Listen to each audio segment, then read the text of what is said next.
अब आगे बढ़ते हुए हम उस बयान का एक क्विक विश्लेषण करेंगे जो कि विदेश मंत्री एस जयशंकर की तरफ से दिया गया है।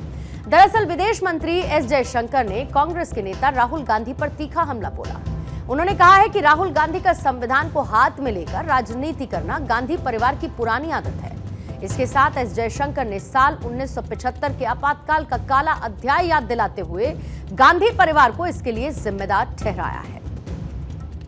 कुछ लोग कॉन्स्टिट्यूशन को हाथ में लेके घूमते हैं, अंदर कुछ भावनाएं और कुछ अलग है।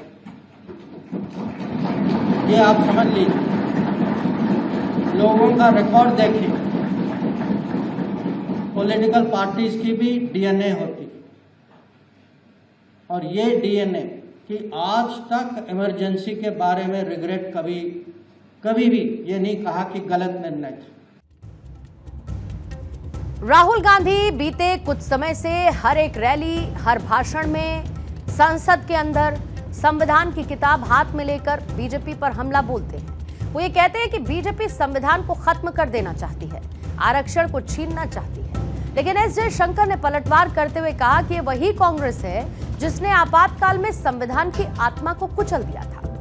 जयशंकर का यह बयान सिर्फ राहुल गांधी पर हमला नहीं बल्कि कांग्रेस की उस विरासत पर सवाल है जिसने साल 1975 में लोकतंत्र को 21 महीने तक जंजीरों में जकड़ा रखा।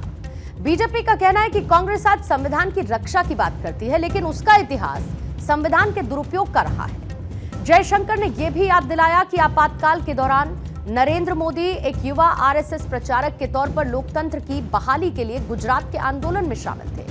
उन्होंने ट्रेनों के जरिए आपातकाल के खिलाफ साहित्य को बांटा, जो उस समय जान जोखिम में डालने वाला काम था। और ऐसे में कांग्रेस की कथनी और करनी में एक बड़ा फर्क है। ये बात एस जयशंकर की तरफ से कही गई है।